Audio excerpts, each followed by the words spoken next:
So we do that. We engage private investment, and we also engage a government. So all of this should be engaged in a partnership.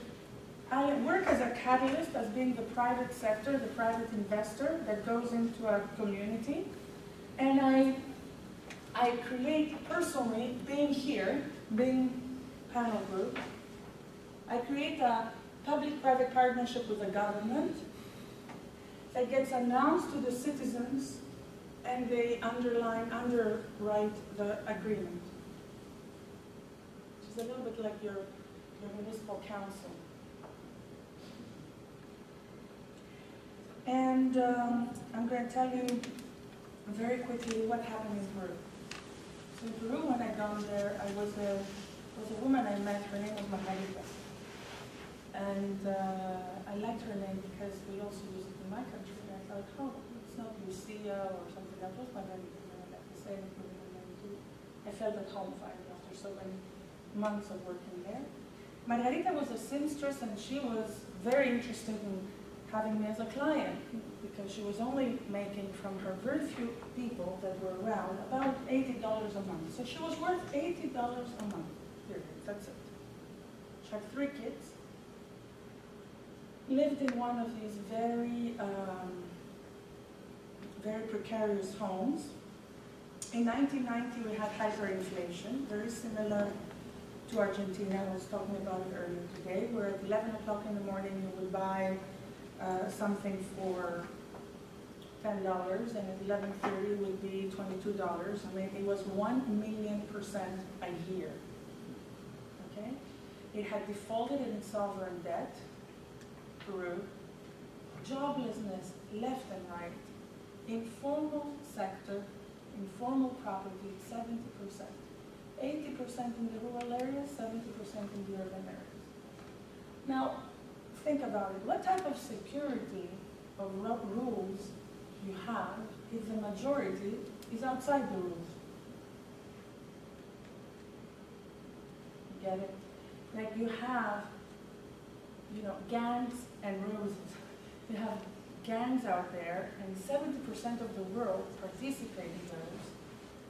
And we're all sitting around our little homes and we feel really secure. That's exactly the feeling we had in Peru. No one was walking in the streets. No one was opening their doors. People were very secluded. And we had something in addition to that. Sendero Luminoso and MRTA, the 2 very important terrorist groups or guerrilla groups that had killed about 25,000 people in about 6 years. So after a long, long, long time of negotiating with my boss, that this was actually, although it was not a traditional economist project, rules matter, property rights are important, because it's basically where people live. We only have one globe. Right now we are occupying a space, space is, it's not literature, it's reality, it's a mask, right? So it took me 7 years to have the World Bank accepted. We finally created a loan for actually establishing the new property rights system, which basically was the following. The loan was $60 million. The benefit we got out of the loan was 200 more. We got $1.7 billion return. You are all NBA fans. Yeah. That's what I looked at it as well. I said, hey, that's a great thing. We can do good and do bad at the same time. So how was the return measured? I'm sorry? How was the return measured? Cost benefit, chapter 5. I can't tell you everything in like 20 seconds. Household survey, 3,000 households, and a cost benefit analysis.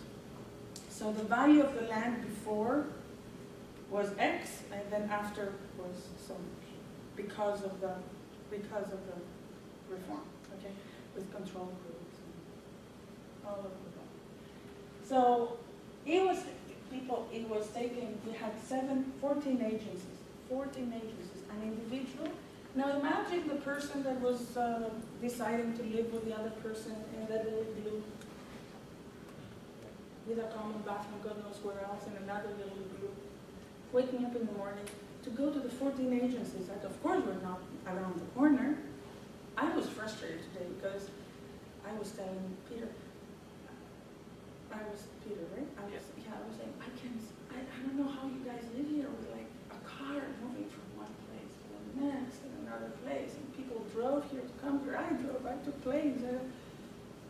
I mean, I don't think I would be able to do that every day. Now, can you imagine this little poor guy doesn't really have a car, doesn't know where he has to go, and he has to go to 14 agencies. I'll tell you some of them. The first agency should be the municipality that actually approves the map, that he is indeed an owner and a participant of that community. Then he takes that and goes to the civil defense that suggests that indeed where he lives on is a good area. It's not bad for his health to live there. But bear in mind that the municipality originally has done all the structuring of the community. So how come the two could not have communicated prior? Why does the individual have to go to get individual approvals? After that, he had to go to the Ministry of Civilization, or whatever it's called, archaeological nation or whatever, to find out that indeed he's not sitting on a waka. Waka is an old tomb of the Incas. Then he had to go to the Ministry of Agriculture to make sure that indeed this piece of desert was not indeed an agricultural land where he had actually taken over. That had to happen with 100 of these people, each one of them individually. And we measured, and then of course, when you would end up after about, I say to you here, it took 7 years, but it's 365 days times 7. It's not 7 years. It ended up being about 20 years. It was an emancipating experience. When you would meet, always done by guys. And then a lot of times, because they lived together in convivencia, they didn't really care what was the benefit for them to receive this piece of paper, right? So it wasn't really used. So in 1990, when I asked the registry how many properties were registered in their files, we basically had 100,000 properties, and the country counts 25 million people. That kind of tells you a lot. I wouldn't say 70% informal, just by that. I would say a little more. So, and it was costing a huge amount of money. So Margarita with $80 a month, wouldn't be able to go ahead and pay the $7,000. So what we did was we changed agencies to 2, one front office, one back office, going around training and getting the information. $14 and takes 2 days. The first registration now takes a few hours, and no more intermediaries. So those who didn't have, the little guys with the tarps, had to go themselves and find out, and so now those who have, because they have the money, they would actually hire tramitadores. Tramitadores are the little intermediaries that are used to go around and actually do the whole business. So no intermediaries anymore. These would be some that did not really appreciate our reform, I have to admit. But they were happy because afterwards they did other things. So that's where Margarita used to live. It's colorful.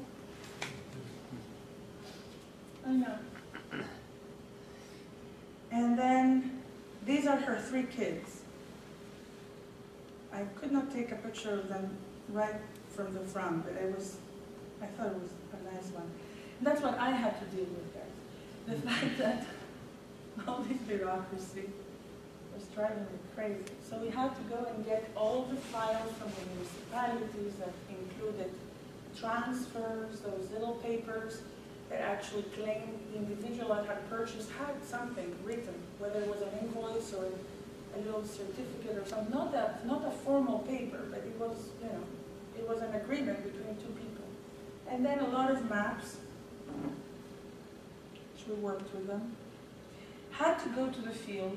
Okay, here you see 2 things. Here you see the person communicating with a girl that was the owner and living in the community. Usually you do that on the weekends because during the week people go out and work, so you cannot really find them.